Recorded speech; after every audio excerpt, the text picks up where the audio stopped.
Touchdown in the land of the devil. Memphis, Tennessee, the home of the late, great Elvis Presley. W.C. Handy, won't you look down over me?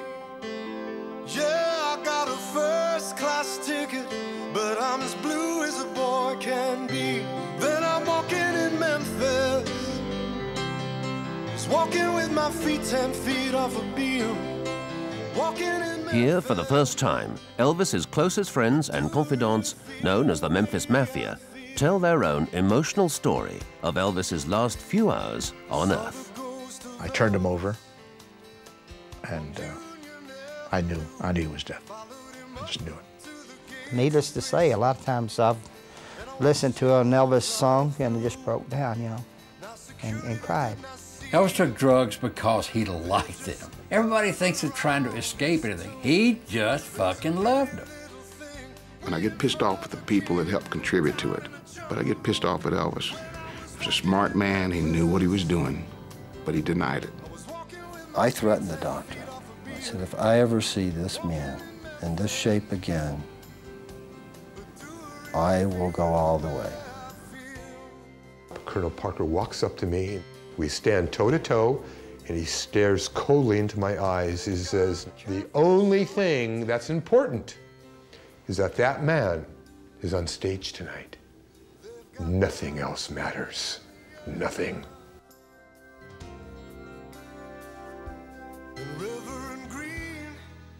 Sun Studios in Memphis.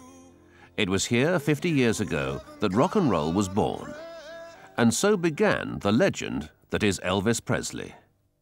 In the course of a glorious career, Elvis would take the world by storm, starting in 1954 with his first hit, That's All Right, Mama. I'm leaving town, baby.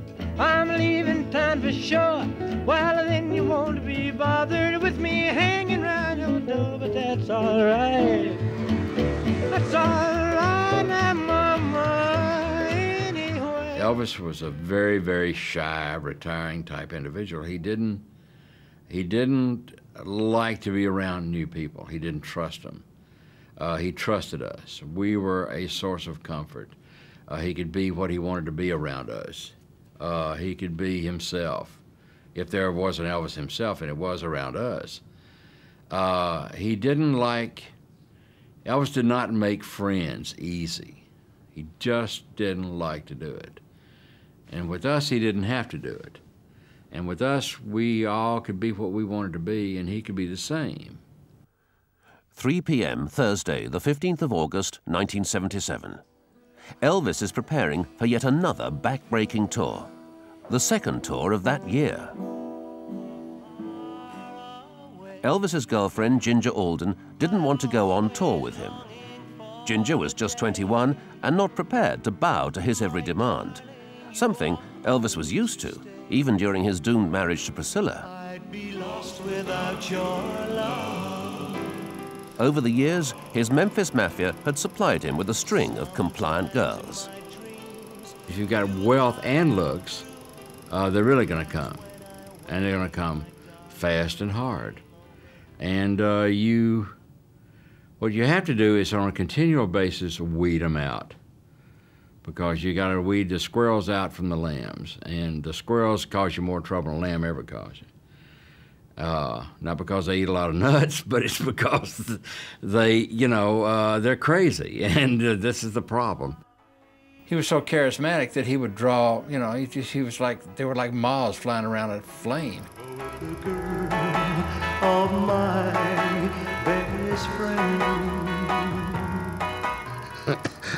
It's funny to me today because just for the hell of it, one Saturday night, at a time when there was only 7 of us, including Elvis. See, on Friday night and Saturday night, Elvis used to let all the girls in that hung around the gates. And one Saturday night, just for the hell of it, I was bored. So I went around the house and I counted all the women that were in the house with us 7 guys. And this is not an exaggeration. There was 152 women there. Man, I thought I was in heaven. What can I say? It it was exciting all the time, you know, and I thought, man, you know, if this is a dream, I don't ever want to wake up, you know, so. But it had its moments too, but, you know, overall, if you look at it, it was such an exciting time. It was something new. Elvis was gifted with the fact that, you know, he was constantly looking for something new to do, and you never knew what this man was going to come up with, you know. The phenomenal part of it was that the screaming and the hollering, and you couldn't hear, they wouldn't stop. And it would, I mean, he could sing a number, nobody even knew what he said. It was just pandemonium, it never stopped. Elvis had a tremendous draw to him emotionally and physically, where you looked at him and you thought, that is probably about the best looking man I've ever seen, you know. And he just had a charisma about him. He had a way of pulling you in. People call it Southern charm. He had it in spades. 8 p.m., Thursday, the 15th of August, 1977. Elvis goes to the dentist in search of prescription drugs. He's accompanied by Ginger, Billy Smith, and Billy's wife, Jo. In the movie years, the drugs were in control. The sleeping pills and the uppers for the energy level. I couldn't take them every day. Not to be the goody-goody, but I just couldn't take that pill because I knew what it was going to do to me. Make my mouth dry, it was just going to make me wired all day, and I just didn't want to do it. But I had to take them sometimes because he would stay up to 3 o'clock in the morning, 2:30, 3 o'clock, and we get up at 5 to go on location, and there's no way, and you don't, I learned from the very start, I sleep when he sleeps. Fire! On the way!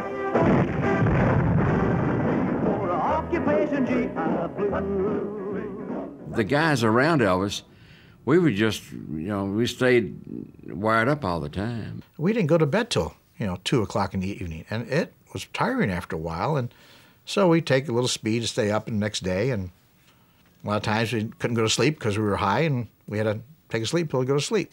And we lived that way for a long time. We really lived hard, but luckily we were young, we could do it.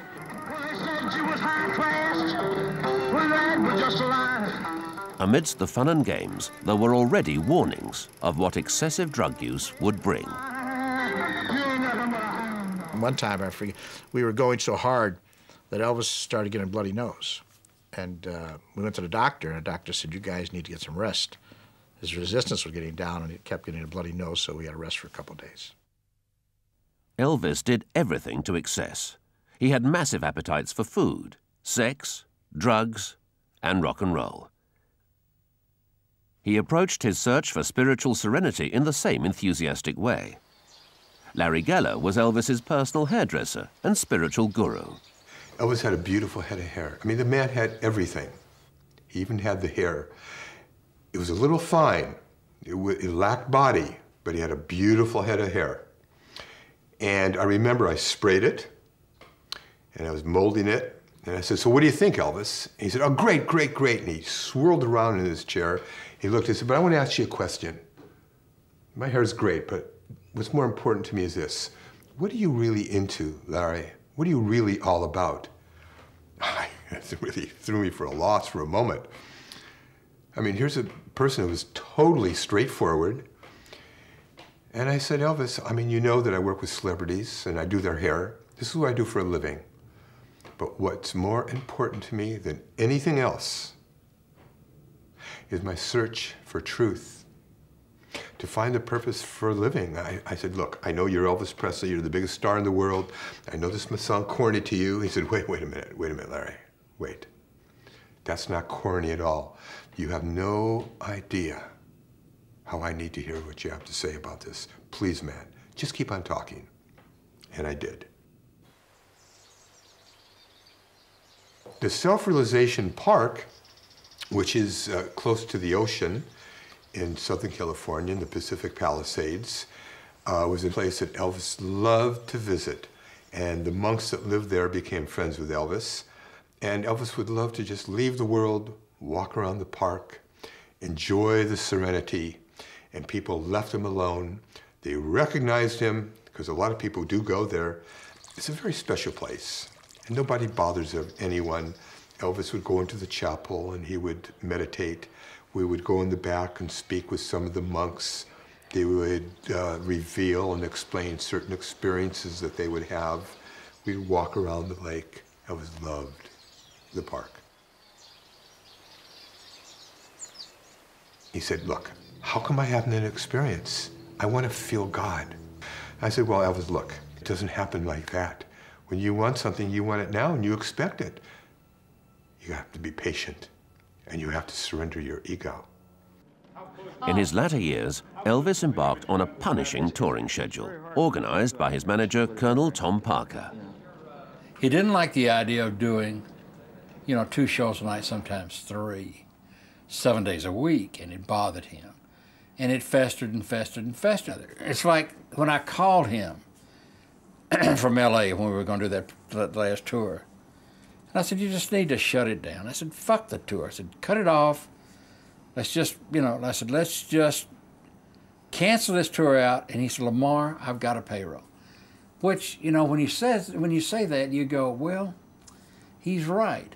But at the same time, I told him, I said, listen, you got 2 or 3 guys around here that'll go to Hawaii with you. And I said, we'll hang out and you just, and you can get yourself back together again.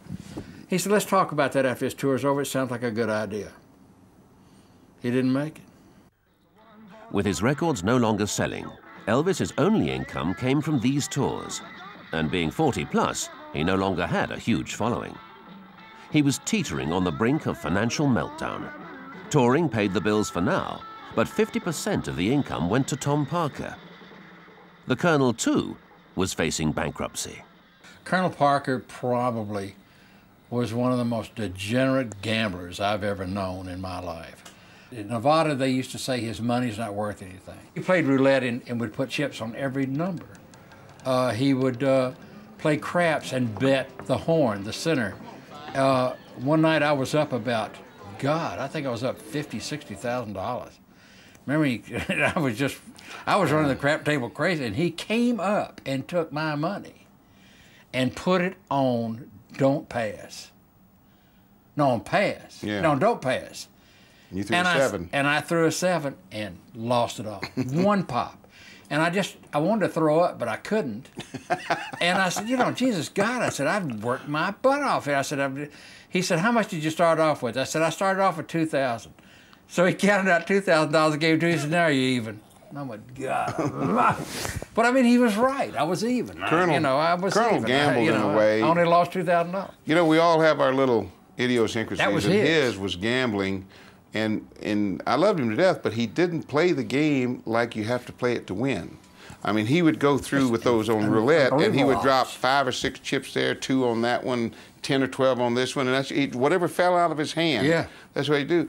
And when he hit, he didn't really win because he had more bet than what it would pay off. But he thought he did. Yeah. I mean, listen, one night in between shows, this was in '70, and we were at the crap table. And he called me and said, listen, he said, you got to stay with me here. And I said, well, I said, I've got to go upstairs early. He said, no, you stay here. He said, I'll get you up there on time. And I said, okay. So in a period of an hour and a half, he lost over $1.25 million.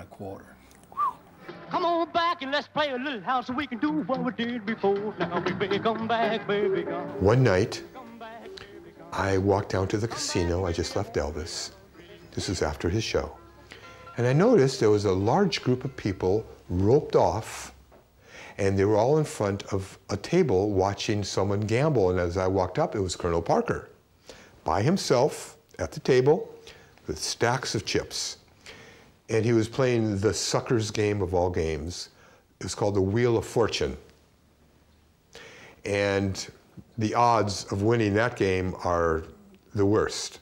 It's better if you play craps or blackjack. At any rate, he's at the table and he spots me in the crowd. Larry, he said, come on, come here, sit next to me. He said, I'm not doing too well. I need some luck. Give me some good thoughts, Larry. I said, okay, Colonel, and I felt so uncomfortable. I really did.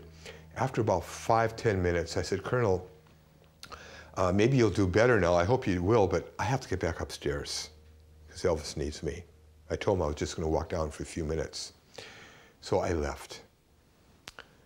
The Colonel was there for hours upon hours upon hours until like 5 o'clock in the morning, and he lost $1.5 million that night. As Elvis prepared for his last tour, that would start in Portland, Maine on August the 17th, it was clear that he had no choice but to perform if he were to remain solvent. And for Tom Parker, it was essential that his gambling losses were covered. Elvis had turned into the Colonel's own cash cow. We were on tour in Louisville, Kentucky. And this was about 4 months before Elvis passed away. And Elvis, the night before, had a very difficult time. He felt he had a fever. He felt nauseous. He felt flu-like. He couldn't sleep. He had a very, very difficult night. It was late afternoon, and Dr. Nick was Elvis's doctor, who traveled with us, was in the bedroom with Elvis. I was in the front room. The television was on, and there was a pounding on the door, which was very unusual because we owned that floor.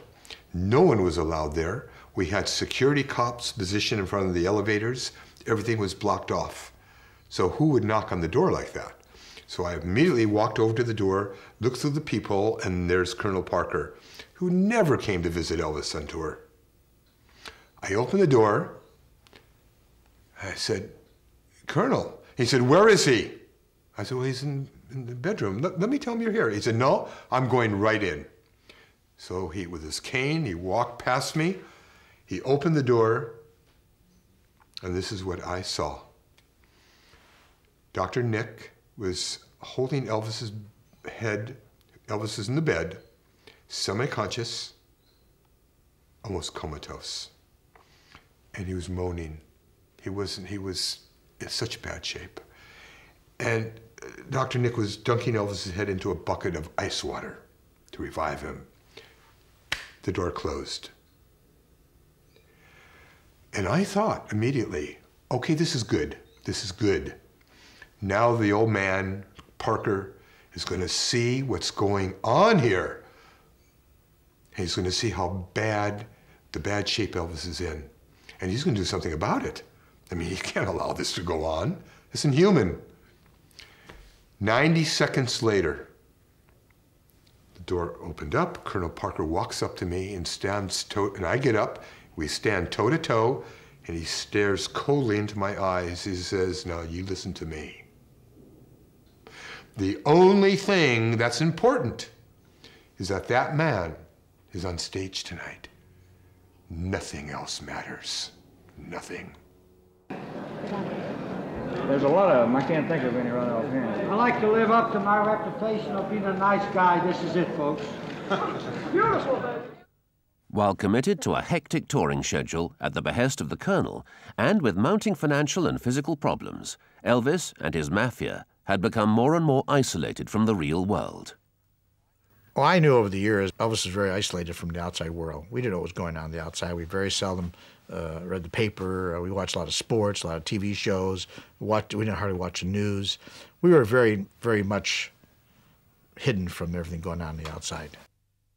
We lived in an insulated world within our own group. And our group, I mean, somebody said that Elvis really never left his bedroom. Well, he didn't. Elvis would get on his airplane bedroom and go to a hotel bedroom, and would go from a hotel bedroom to his Graceland bedroom. Elvis, over the years, every once in a while, he'd get like that. He'd go to his upstairs, and he might spend a week or two and not even show his face. But that was only like a week or two. Now we're talking about months, you know. 10 p.m., August the 15th, 1977. The guys were assembling in Memphis for what would prove to be one tour too far. By the mid-70s, Elvis's drug habit had become a serious threat to his life. In 1975, what I had been seeing a little bit of the previous year or so was getting worse, and I was very concerned about his health. It wasn't like it had been before when he was taking the uppers and the sleeping pills. When he started experimenting with the, the down stuff, that's when we started getting concerned, all of us, not just me. The down stuff is like Demerol and things like that, pain medication that brings you and lets you down and you kind of just float, Dilaudid is like a synthetic and it's 5 times more powerful than pure morphine, mostly given for cancer patients, terminally ill cancer that just couldn't handle the pain.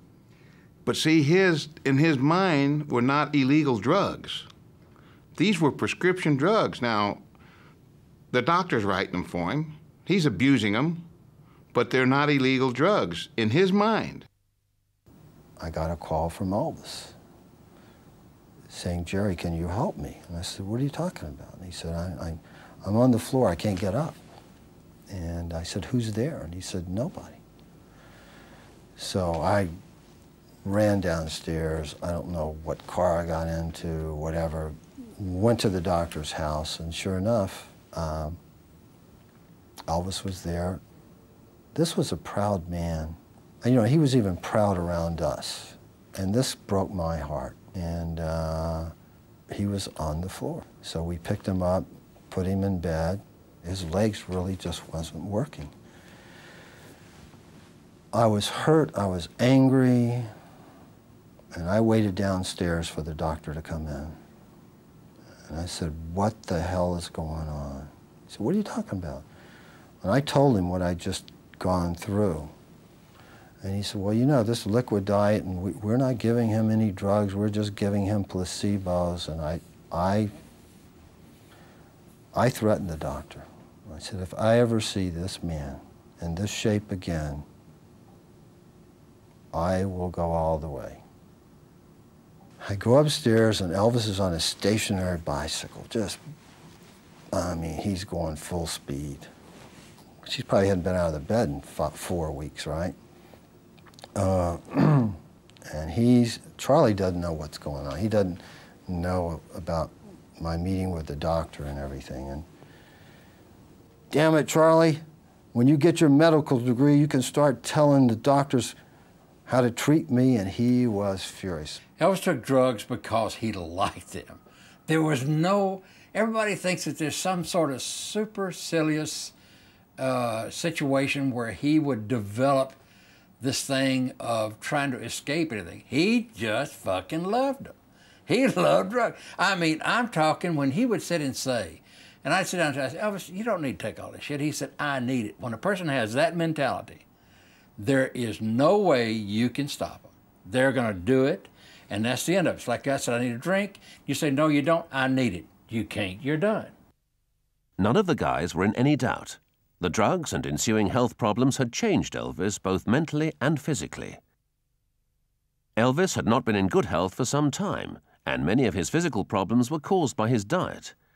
Elvis had eaten typical Southern cooking all his life, mostly fried and deep-fried and refried dishes, a diet certainly not conducive to good health. He would eat crisp bacon, sliced tomatoes, mashed potatoes and gravy, and sauerkraut, believe it or not, and mix it all together and eat it, and loved it. And Elvis would eat stuff till he got tired of it, and then he wouldn't eat anymore. So he got off of it. The last year of Elvis's life, he went back to eating mashed potatoes, sauerkraut, sliced bacon, sliced tomatoes, bacon, sliced tomatoes, very crisp. And I said, "You know what you're doing here?" "What do you mean?" I said, "You're back, it's the way you used to eat in 57. He said, "Never thought about that." Elvis had a lot of physical problems that were really eating away at him. He had glaucoma. He had hypertension. Do you know that every night after a show, his blood pressure would shoot up to 180, 200 every night? And that's a tremendous strain on the heart. Elvis had a spastic, twisted colon. I can't tell you the problems that plagued him because of it. He also had his blood sugar that was a little too high. His body would start to get bruises on his leg. One night we were on tour, he tripped and fell down the stairs at the back of the stage, twisted his ankle. And he had a very difficult time after that moving on stage. Midnight, August the 15th, 1977. Waiting for the tour to commence, the guys knew Elvis was unhealthy, but they still believed nothing could touch or hurt him. August 15, 1977, I flew in from Los Angeles getting ready to do a tour. That next day, we were supposed to leave for Portland, Maine. And we were sitting around the kitchen talking, and Elvis was upstairs with Ginger Alden's girlfriend at the time, and Billy Smith was there and his wife, and they leave. We just ate dinner, the guys, a couple guys sitting around talking about tomorrow, what we got to do. I call upstairs, and I say, Elvis, I'm here, anything we need, anything I should know about, anything you need for tomorrow, and he was fine. Seemed very well. 3 or 4 o'clock, I don't remember exactly what time it was, but he called out at the house, and he said, you know, would you and Joe come out, and me, you, and Joe and Ginger go down to the racquetball? I said, sure. So we met there about somewhere around 4:30, I guess. And it was Joe and Ginger, and then Elvis and Ginger, and then me and Joe, and then me and Elvis.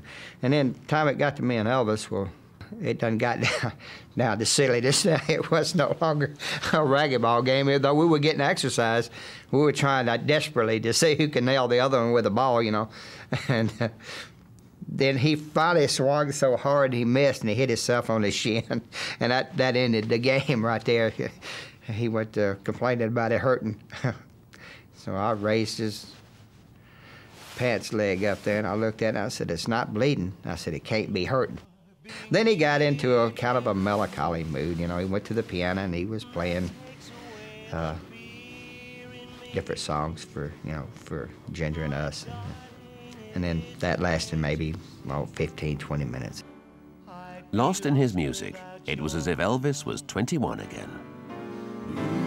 Live near or far away, I'm always longing for the day, my darling, you are home to stay. I'd be lost without your love. Oh. And then we went back to Graceland. I went upstairs, and I washed and dried his hair for him. And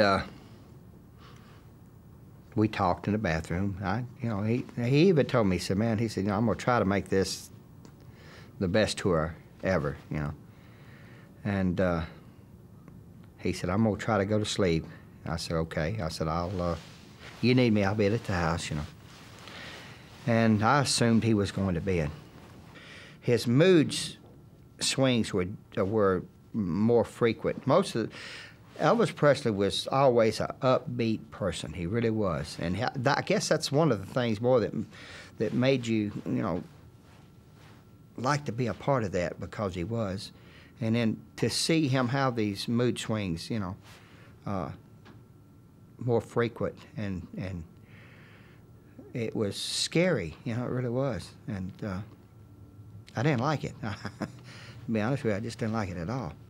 I would say that Elvis started slipping after he accomplished that feat of the 1.5 billion people watching him live from around the world on that satellite show. From that point on, I would say it was just a slowly slide. No up and down, just slowly slide. I tried not to let his moods a lot of times affect my moods. If I did, we were both in the pits of hell at that time, literally. And so therefore, when I thought he was down, I was going to try to be up. And when he was up, I was automatically up. I mean, I was in tune to him. But it was difficult. It was hard, and you want to just say, God, man, come on. It's not too late, Get a grip in your life, and get away from the drugs, Don't use them. You don't have to. And take a little time off. Nothing's that impressing. You don't owe anybody anything. If you get rid of me tomorrow, and I told him that, and I meant it from the bottom of my heart, if you get rid of all these guys, they will understand. And if they don't, they were not your friends to start with. But take some time off. And he'd just look at me and say, I can't. I owe too much to too many people. We lived a wild and fast life in those matter of years that he was on Earth. So, like that song, you know, he did it his way. I'm not giving the song any credit, but I wish he would have changed and did it our way, but he did it his way. We could talk to him at times. He'd sit and agree. He'd say, yeah, I'm going to change my life. Yeah, I'm not ready. I'll do it when I'm ready to do it. And we all had that hope because the last vacation in March of 1977, we all went to Hawaii. We had a great time. He was in a great mood. He was out there on the beach having a good time. He was overweight at the time, but he was smiling. We thought, hey, this is a good chance. You know, he cleaned his act up for about 30 days or more. But then all of a sudden, boom, right back again. At Graceland, Elvis now faced the grind and rigors of yet more performances, with the backup of his friends.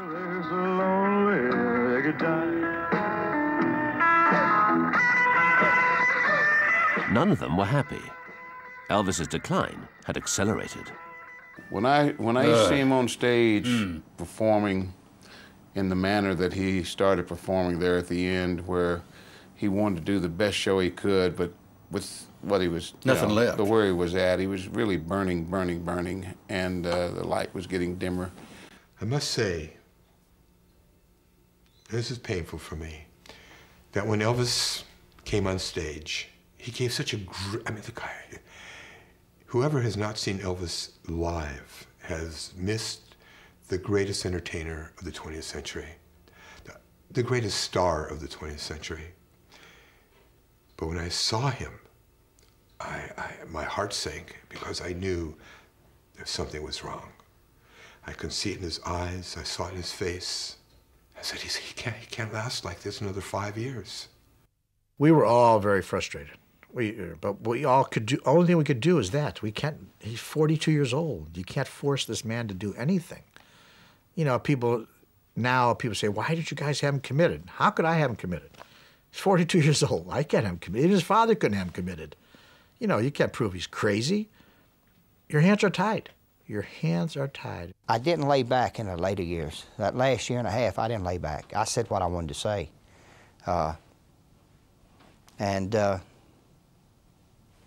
The hell of it is, after all, I look back on it, it didn't do any good, you know, and that's what hurts more than anything. 6 a.m., the 16th of August, 1977. Elvis was restless. He told Ginger he was going to read in the bathroom. 2 p.m., the 16th of August, 1977. Ginger went to the bathroom to check if Elvis was okay.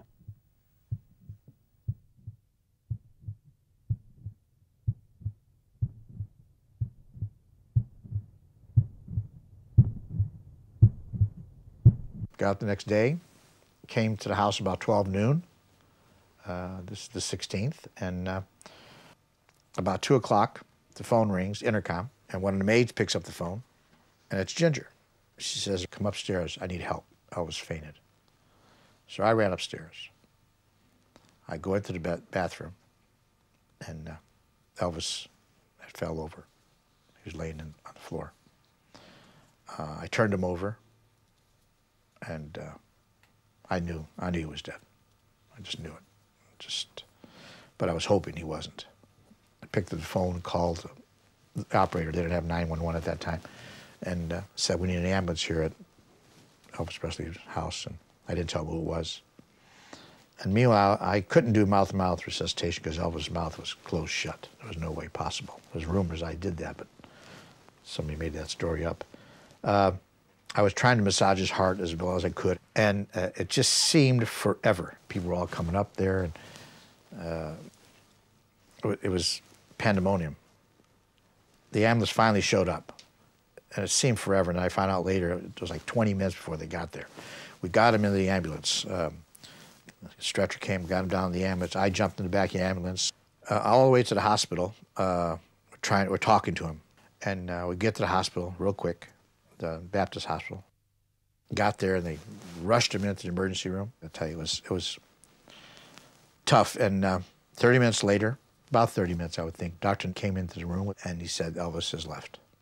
Elvis is gone. And we all broke down, and we all hugged each other. And It was, you know, very, very emotional time, naturally. We were, still in a state of shock even when you think about it. We never thought this could ever happen. I go to Graceland. I pulled into the gates, and Elvis's uncle says to me, Larry, did you hear what just happened? I said, no, what happened? He said, Elvis just died. Well, wait a minute, what did you just say? He said, Elvis just died. I look up at Elvis's bedroom, and I looked at him. I can't begin to tell you the state of mind that put me in. About 1:30 or 1:45, the phone rang, and it was my cousin Patsy, who is Elvis's double first cousin and my first cousin. So she had called out there, and she said, "Oh my God," she said, "Elvis is dead." And I said, "Whoa, wait a minute, Patsy." I said, "What do you mean?" I said, "Is he gone to the hospital?" She said, "Yeah, they've taken him to the hospital." I said, "He's been, in the hospital before." I said, he'll be all right." She said, "No," she said, "He's dead." There was a PR guy from the hospital was there with me. He asked me, he said, "Do you want to make the announcement that Elvis is no longer with us?" And I couldn't do the announcement. I couldn't make the announcement. The press, I told the PR guys, you do it. I can't do it. And guy, we're driving down, and the radio's on, and they play an Elvis record, and the disc jockey says, "By the late Elvis Presley." I literally went berserk. I realized I'd never see Elvis Presley again. And it's the first time I realized it. And I hit this wall so hard, I crushed my hand. I had to have an operation. Still have scars. And Colonel was on the phone to Joe. And he was saying, "Yes, I know, and you need to do this, you need to do that." So he hung up the phone, and I was leaning on the television set. It was on a stand. And I was leaning on it, my left arm, in fact. Things become really indelified in your mind.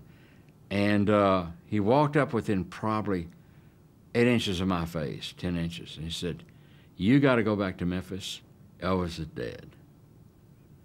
And I looked at him, and it hit me like a sledgehammer. And I looked at him, and I said, "Listen," I said, "you know what?" I said, "You finally ran him to the ground, didn't you?" And he got mad at me. I said, "You know what I'm talking about." I said, "Y'all wouldn't let him up.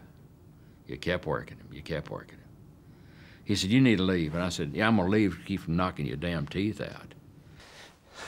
When they brought him, to the house and all the next day, I had some relief, you might say, when I saw him, because I realized it's true, You've got to accept it. It's true. Whereas before I could believe, that he was just sick, in the hospital. I was just hearing what they wanted to tell me. But when you see the real thing, then it's, it's there. And you got to deal with it. I got into the house, and there is a group, a lot of the guys are there, and there's little Lisa Marie walking around saying, "My daddy is dead, my daddy is dead." Vernon, his father, is sitting in a chair. He said, "Larry, Larry," and I run over and I collapse into his arms.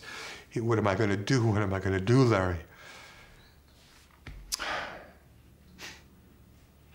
He said, "Larry, you're going to have to go do Elvis's hair.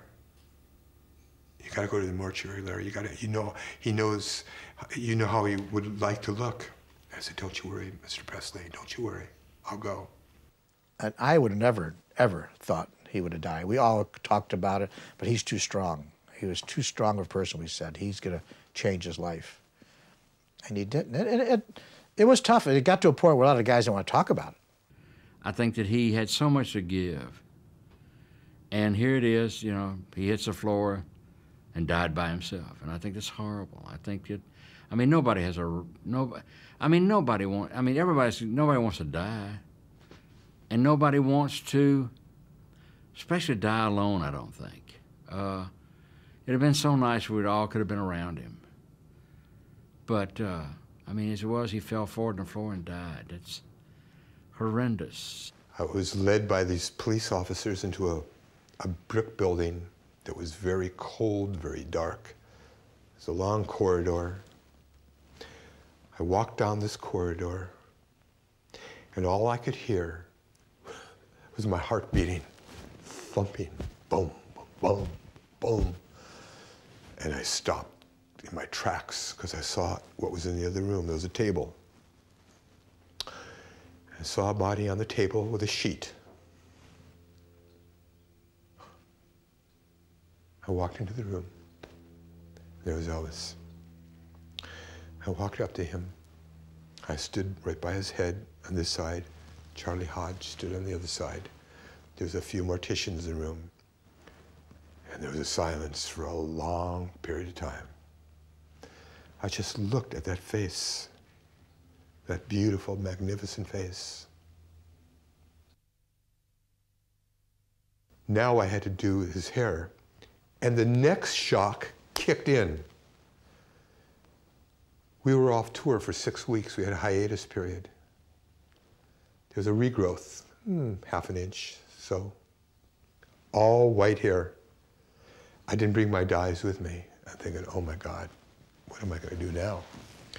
There was a lady there, and I said, do you have your mascara with you? And she did. It was a little black, thank God, mascara, with a little teeny brush. So I smeared it all around, blended it into his black hair that we dyed black, and it worked.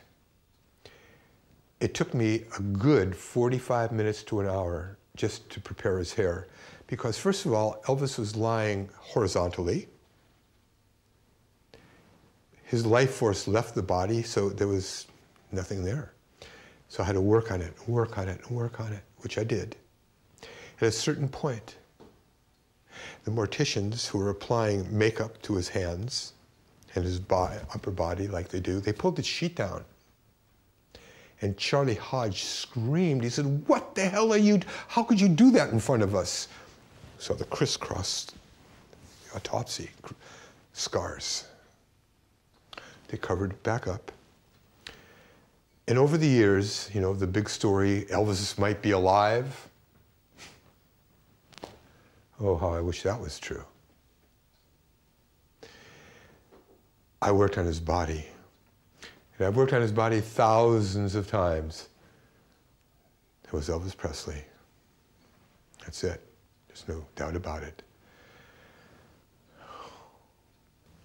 And memories just started cascading down.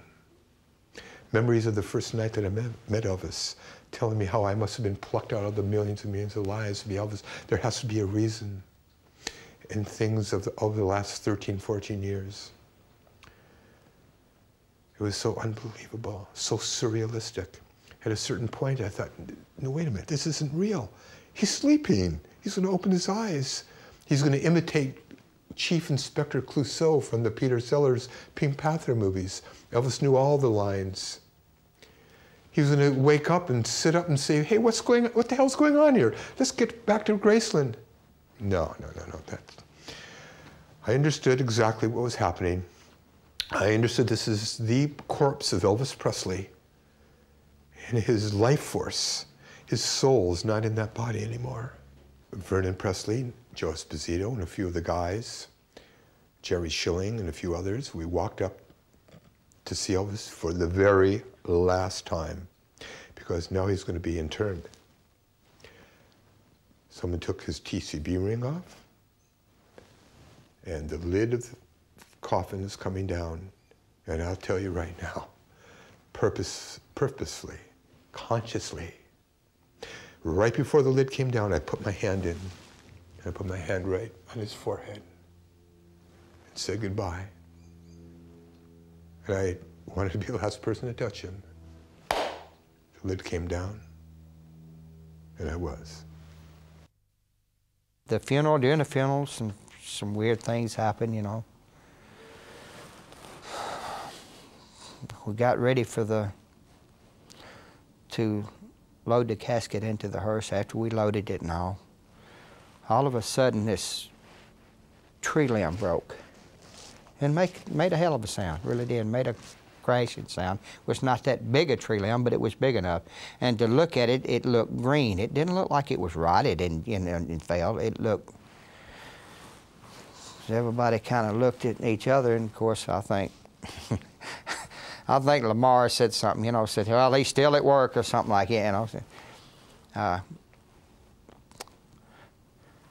Then we got to the mausoleum, and they had him set up, and there was this little round window up above, and it faced east and west. And it was, I guess around 3, 4 o'clock in the afternoon. And when the sun finally came over, where the wood separates the panes, there was 4 of them, it threw this pretty across that casket you've ever seen.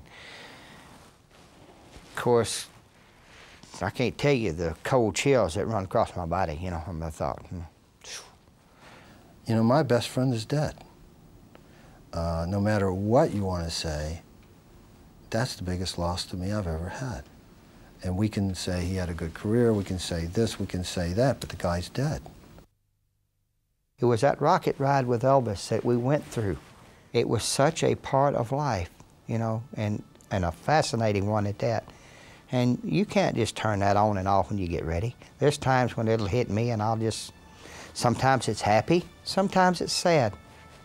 And needless to say, a lot of times I've listened to an Elvis song and it just broke down, you know, and cried. You know. Oh, I wish I was in the land of cotton. Old times, they are not forgotten. Look away, look away, look away, Dixieland. There's not a day that goes by I don't think about him. I have dreams about him. I've had him, my last wife. One night I just jumped up in the bed, I was sitting straight up. Elvis said, "Holly, Lamar," and I heard him, and he woke me up. I mean, I heard his voice like he was right next to me, and I was in a cold sweat. She said, "What is it?" I said, "He just hollered at me," and every day it goes on.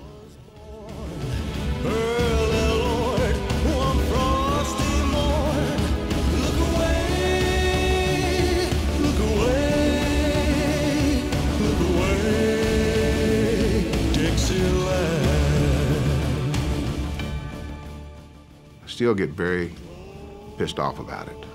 You know, it took a while. I didn't get pissed off right away. I was too hurt, too confused, too frustrated over not being able to do anything to stop it. And I get pissed off with the people that helped contribute to it. But I get pissed off at Elvis. He was a smart man. He knew what he was doing, but he denied it. Maybe he really couldn't see any way out of changing. He mentioned it to Billy, his cousin. Billy told me that last year when we weren't around. That he mentioned to him that, you know, maybe he did sometimes take a little bit too much medication.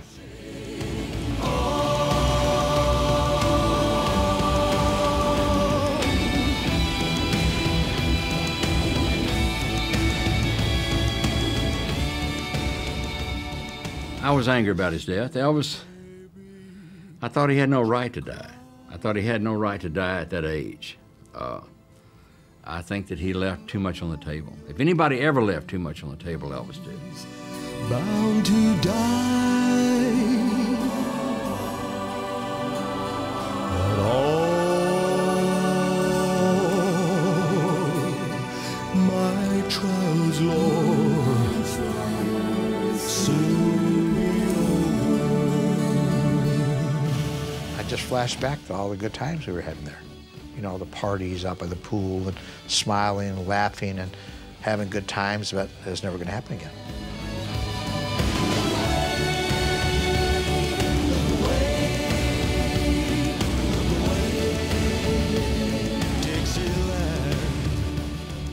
I spent about 20 years trying to make up for it after Elvis died, and make up for all the things that I didn't do with my family when I was taking those pills and when I was with Elvis.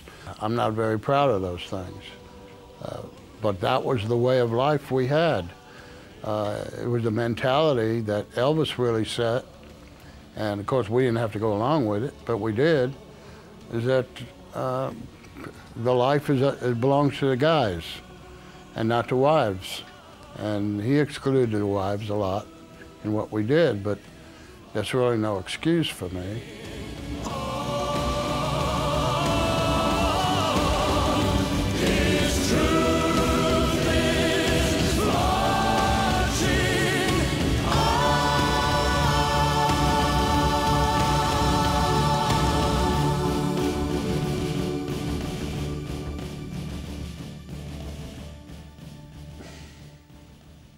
The impact upon my life has been so profound. Not just meeting Elvis and working for him and having the unique relationship that I did have with him, but his death. You know, the day he died, and then I went to the mortuary to do his hair, I thought to myself then and there, I'll never be the same again. And I haven't been. It's almost like my soul ruptured, so to speak. Yes, you know, you come to terms with it, but it stays with you. And that moment, those moments of his death have remained until this very moment, and I'm sure they will until I take my last breath. Put on my blue suede shoes and I boarded the plane. Touchdown in the land of the Delta Blues, in the middle of the pouring rain. W.C. Handy, won't you look down over me? Yeah, I got a first-class ticket, but I'm as blue as a boy can be. Then I'm walking in Memphis, just walking with my feet 10 feet off a beam. Walking in Memphis, but do I really feel the way I feel? Saw the ghost of Elvis on Union Avenue, followed him up to the gates of Graceland, and I watched him walk right through. Now security, they did not see him, they just hovered around his tomb. But there's a pretty little thing waiting for the king down in the jungle room. When I was walking in Memphis, I was walking with my feet 10 feet off a beam. Walking in Memphis, but do I really feel the way I feel?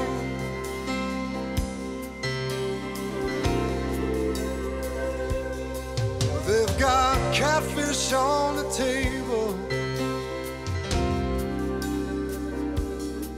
they've got gospel in the air, and Reverend Green, be glad to see you when you haven't got a prayer.